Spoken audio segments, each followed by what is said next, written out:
Africa historically, sub-Saharan Africa, has been fundamental to the global prosperity of the advanced countries.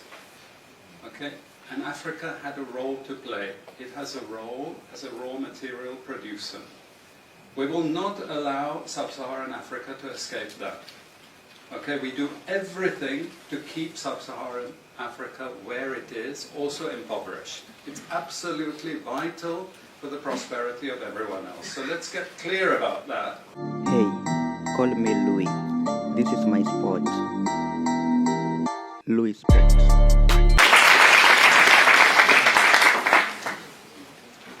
So I must thank the Critical Collective again for inviting me. I thought they never would after the last bad thing that I said. I must have upset lots of people, I'm sure. Every time I make a presentation I upset lots of people, but never the Critical Collective, so we must be thinking alike. I congratulate them, really. It's amazing to see so many people here. And I also congratulate scholars for linking again with Critical Collective. It's been some time, and I hope this partnership continues and flourishes, because this is just amazing to see the number of people. I have to apologize for two things. The first is, I have to apologize in advance. I'm not an expert on Africa. What I'm going to offer you, perhaps it's not enough, but it's some commonsensical observations. I hope it's common sense. But sometimes it's better not to be an expert, you know, to be able to see things from slightly afar. The second thing is, I'm wearing the wrong trousers. I was fixing my bike, so I wore my old trousers, and so please don't video this part, because my wife will immediately divorce me. Okay, so what I'm going to try and do is just give you some charts and a couple of tables, just to paint a little bit of a picture that you already know. Okay, so what this presentation is fundamentally designed to say is this. Africa historically, sub-Saharan Africa, has been fundamental to the global prosperity of the advanced countries. Okay? And Africa had a role to play. It has a role as a raw material producer. We will not allow sub-Saharan Africa to escape that. Okay, we do everything to keep sub-Saharan Africa where it is, also impoverished. It's absolutely vital for the prosperity of everyone else. So let's get clear about that. Okay, and this means all the economic structures, all the global institutions, and the economics we teach everyone is all designed to keep Africa exactly where it is. And whether it is Europe or US or now China, it's always the same. We need Africa to be impoverished, because we need those raw materials and we need them dirt cheap. Okay, so that's the message. It doesn't mean to say that there's nothing Africans can do. Of course there is. Okay, but this is the opposition that they're fighting. This is what it's about. Because if Africa does do something different, I assure you living standards of all those in Europe and North America and Asia is going to fall. Okay? And that is a big price to pay. I assure you that the West is not going to allow that without a big fight. Okay, so this is what it's fundamentally about. What I want to show you is how these structures are operating. It's just 20 minutes, so we can't do very much, but just to give you a little bit of an idea. And why I keep the ideology part there is because we are part of the producers of ideology. At universities and academic institutions, we are complicit in this whole enterprise. Okay, so the job of many Western academics is to convince Africans they have to keep doing what they're doing. Okay? And to show them it's your fault that you're poor. It's not our fault. It's your fault that you're poor. You know? So This is what we do in academic institutions, and I want to show that as well. We just start, this is what it's basically about, so you know what it's about, but I want to just show you the extent to which Africa is specializing in the production of raw materials and basic agricultural goods. We know the basic forces that have caused this underdevelopment. We know it's colonization. I will not discuss that very much because my colleague speaker is going to go into some aspects of this.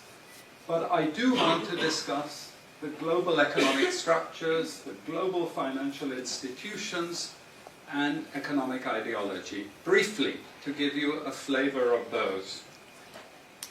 Let me start with this. You can't really see it so easily, but if those of you who are interested, you want the PowerPoint, I'm sure we can make it available to you. But the thing that you really need to see is the top line. Okay? And the extent of dependency is captured by this statistic at the top. Okay? And you compare it with all other income groups, and what you see is essentially in that one statistic how dependent sub-Saharan Africa is on raw material production. Okay? This is the very heart of what makes sub-Saharan Africa beat. Okay? Here, just to have a look at one very important additional statistic, with all this export coming from sub-Saharan Africa, how much does sub-Saharan Africa account for in terms of global trade value? We know there are vast resources coming from there, but look at the bottom line in terms of global trade value. Look at that. 0.5%, 1975, 0.95%, going down to 0.1. To 0.1. Meaning that with all these vast resources being produced, how much are they getting for it? Nothing. Nothing. This is a very significant piece of data. Then I just want to show you what has happened to sub-Saharan Africa, because what we know, and from all studies, no country ever develops without manufacturing. Okay, producing raw materials will not take you anywhere. Producing basic agricultural goods will not take you anywhere. And let's have a look at how much manufacturing activity takes place in sub-Saharan Africa. We can look over the last 15 odd years, 15, 20 years. And we see manufacturing has actually declined as a percentage of the total. This is percentages of total production in sub-Saharan Africa. How much of it is accounted for by manufacturing? So this figure here is 17% of the total. Most of the rest, when we talk of industry, it includes manufacturing, but the bulk of it is mining. Okay? Raw material extraction. This is the bulk of it. And here we see actually raw material extraction has stayed the same. What has caused industry to fall is the fall in manufacturing production. This is deliberate because we will never, as Western economists, as Western policymakers, we cannot afford to allow Africa to industrialize and start producing manufactures. Okay, so we will do everything to stop that. And I'm going to show you how we actually block that. It's obvious in certain ways, but it's less obvious in other ways. Now, we have actually seen periods of rapid growth in sub-Saharan Africa, misleading people, saying, oh, you know, we're now doing much better. And this has happened recently. Recently, I've had students come and tell me, we've done much better now. And you can see growth rates rose quite sharply in recent times. now are starting to go again down. But if you look historically, the same thing happened earlier. Why? Because in these two periods, we had East Asian rapid industrialization processes. So in the earlier period, we had Japan and Korea and Taiwan. Okay, rapid growth, sucking in raw materials from Africa, driving up the prices, and then sub-Saharan African countries grew. Exporting raw materials, they grew. But after those countries finished industrialization, then sub-Saharan African growth rate again fell. Okay, but along comes China. Next wave. Okay, again, sub-Saharan African growth rises, but now China is going down. As many of you now know from the press, China is going down. But sub-Saharan Africa is going down even faster. And we're going to go back to where we were again, with very low prices of raw materials, very low growth rates, and again the sorts of poverty that we saw once before. Because, bottom line, sub-Saharan Africa is condemned to this role, just the supplier of raw materials, not a manufacturer. Very recent data showing emerging markets that produce raw materials against emerging markets that produce manufactures. And you can see now with the weakness in the global economy, it's the emerging markets, that's the red line, it's those countries that are suffering the most, the emerging markets producing raw materials. They're suffering the most.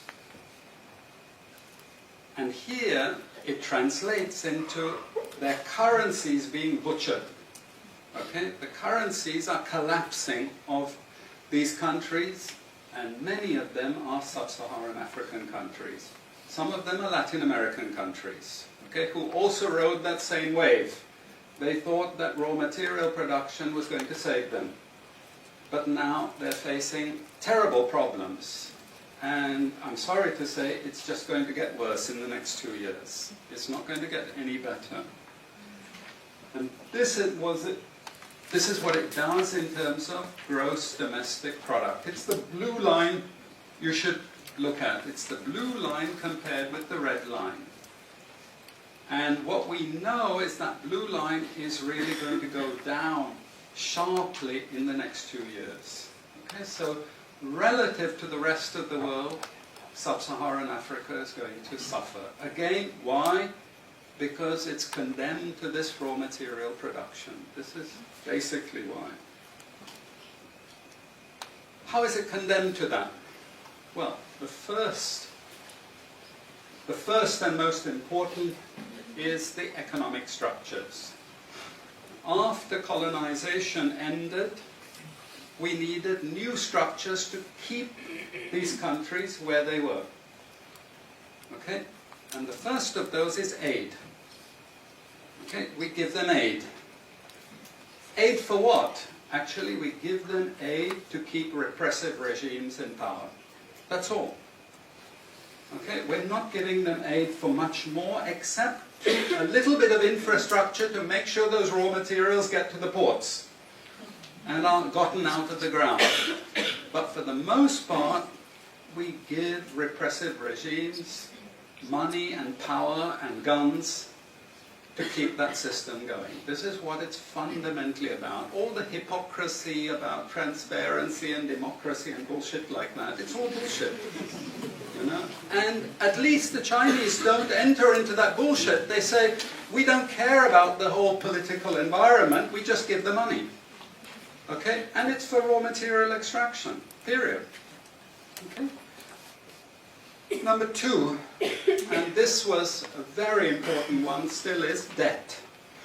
I was telling some of my students today, was it today or yesterday, about Confessions of an Economic Hitman. You remember this? Have any of you heard of this one? Confessions of an Economic Hitman. It's a book written by John Perkins, who used to work for a very nebulous opaque bank. No one had ever heard of this bank, but it was formed in the 1950s by the IMF, the CIA, and the American State Department. And it had only one job: to lend money to developing countries that were raw material producers in order to indebt them.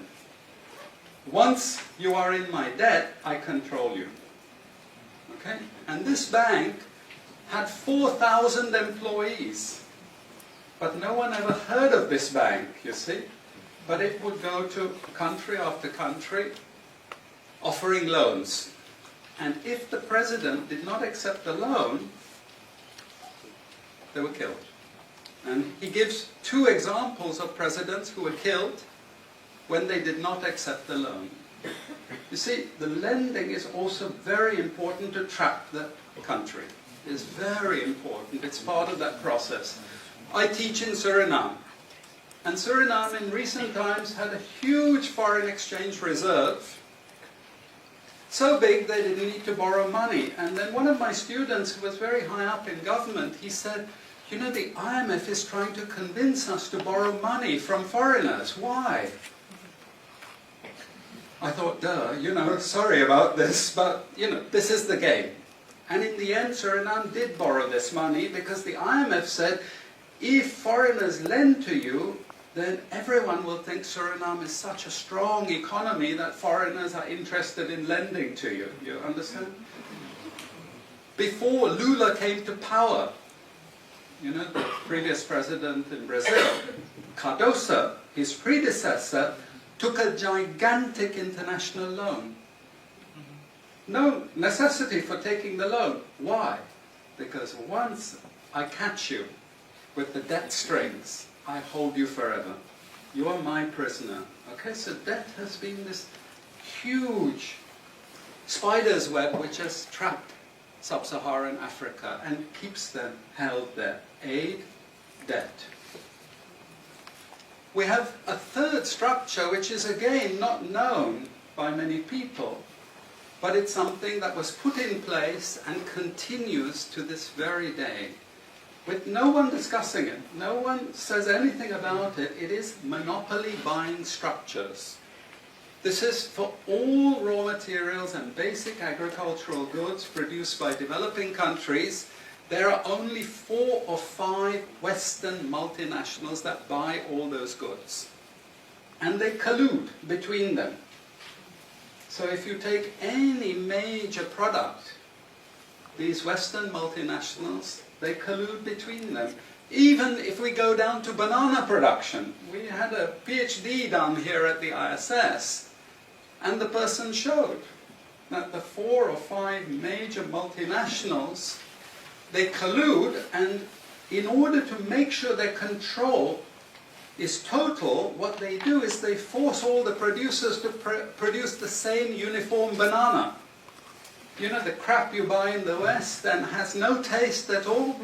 You go to any developing country, you know how a banana tastes, don't you? There's so many of them, lots of varieties, but we only market 1 or 2 types, so we have control, you see.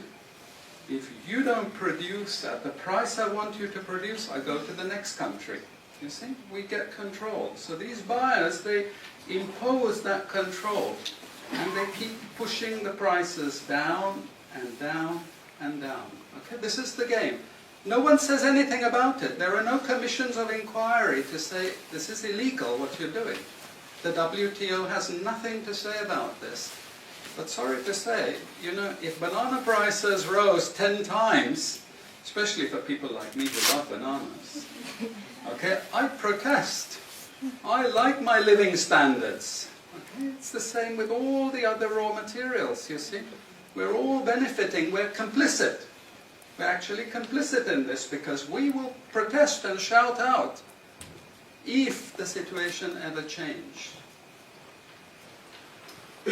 Okay, now we come to those international institutions.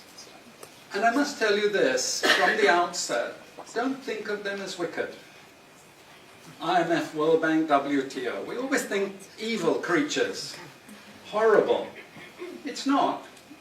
It's just economics. It's economic warfare. The rich declare war on the poor. It happens everywhere. It happens in a country. The rich control the government. Of course they do. You really believe you have democracy? Come on. You know, I mean, grow up. This is not about people living in democratic systems.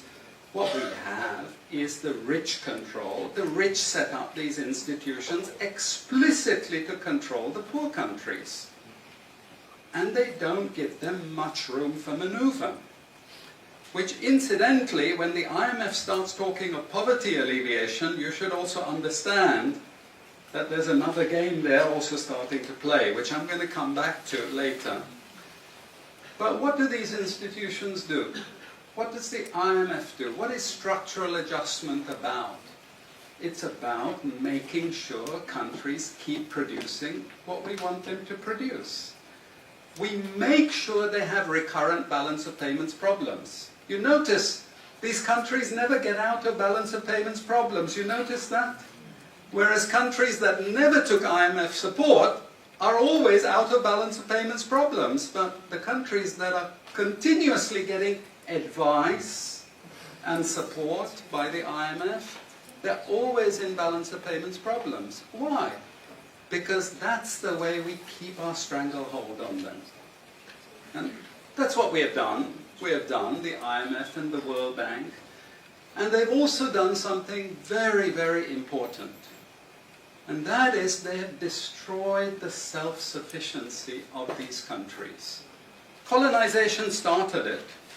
Okay? One of the most important things is we destroy food self-sufficiency. Okay? And the World Bank continued it. They forced most countries to eliminate all food subsidies and food support. Okay? Because once you don't produce your own food, I increase my control over you. How do we know this? Well, very funny thing happened some years ago. Not so funny, actually. It involved starvation of a large number of people in Malawi. Okay? Many of you could remember this because it was really tragic. But the Malawian finance minister, who was under terrible threat at the time, suddenly broke ranks and he said, well, you know why we had this famine? Because one of the conditions of the loan given by the World Bank was we destroyed all our grain surplus stocks. Why? Because remember, we want you dependent. 1970s, the US Senate, the US Congress said, we will not allow Latin America to produce their own food. We will start a strategy involving the IMF and the World Bank to destroy food self-sufficiency of Latin America. Then they will indeed be our true backyard. And that's exactly what they've done. Look at all the Latin American countries. Look at them. They used to be food self-sufficient, but they're no longer food self-sufficient. Now here comes the kicker. This is the beautiful part of it.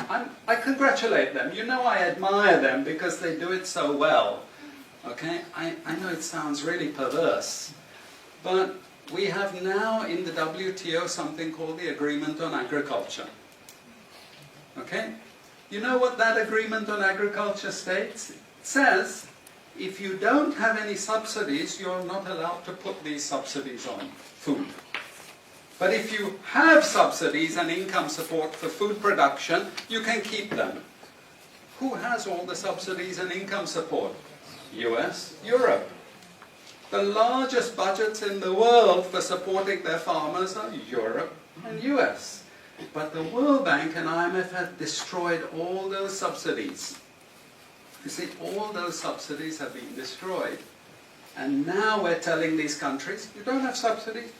Tough luck. You know? You see, we're keeping them dependent. We're keeping them on a string. I have 5 minutes, so I have to be choosy about what I say next. We have lots of examples in the WTO to really stop Africa industrializing. This is the crucial thing. We cannot allow them to produce manufacturers. It's not difficult. Trust me, it's not difficult. We need nationalist governments We need them committed to industrialization, and it won't take them a decade to move out from where they are. This is the fundamental point. It's not difficult. But this next round of the WTO is designed to block that. If we had time, I would go through all the different things that they're trying to put into place to block anyone else getting on top of the ladder. You've read this book of Hajun Chang, Kicking Away the Ladder. You see, when we become rich, we make sure the others can't climb up the ladder and join us. Okay? And this is what this next Doha round is about. It's to make sure, especially sub-Saharan African countries, do not escape. Since I have about 3 minutes left, I'm going to go to this economic ideology thing, because this is important for academics. You see, we teach, in many cases, garbage, and it doesn't hurt anyone, a lot of this garbage. You know, it's just blah, blah, blah, blah, blah. And we don't know what we have learned, but anyway, we were there at the university, and you got a certificate, and you go away, and you feel you've learned something. But sometimes we teach very destructive things. And no more important than when we're teaching people from developing countries. Okay? And one of those very damaging and destructive things is the doctrine of comparative advantage. It's a lie from beginning to end. It's utter crap. It has been decimated many times, but we keep it in every curriculum. Why? Because it tells sub-Saharan African countries that their destiny is to produce raw materials, you see. And if you produce raw materials, you get rich just like we are in the West. You see, this is the game we're playing. And just for you to be totally confused, we normally build models with it, mathematical models, so you really have no idea what we're talking about. But it seems all very scientific. Then we have the modern version of this is because it's all a failure, we know it's a failure, we now have a new generation of economists saying, it's only a failure because you're all corrupt in your countries. We call that new institutional economics. You've all probably learnt it all, but you didn't know why they invented it. It was invented to tell you the same thing. You should keep producing raw materials. Now, don't be as corrupt as you were before. Nobody ever told you that aid was designed to actually start the corruption process in the first place. Okay, and we need corruption to make sure you're doing all these things. But now we blame the victim. You're poor because it's your fault, basically. And you're poor, stupid, and corrupt, basically. This is the message that we're giving people. We also have many theoretical justifications, but I'm going to say something controversial to end. And she's happy that I'm ending because she has to discipline me. And that is, there are also what I call more enlightened approaches, but which are also potentially destructive for sub-Saharan African development. And this is where I come back to the IMF and the World Bank. You see, now they're all into poverty alleviation. They want you to concentrate on redistributing income, and it's something nice. You're young people, you're socially conscious, you're aware. You don't like all this injustice. So you gravitate towards what we call pro-poor strategies. But actually, I'm sorry to tell you, that is not what Africa needs. Africa needs aggressive industrialization. When China was a communist country and we had equal distribution, who feared China? Who took them seriously? They weren't even the size of the Netherlands.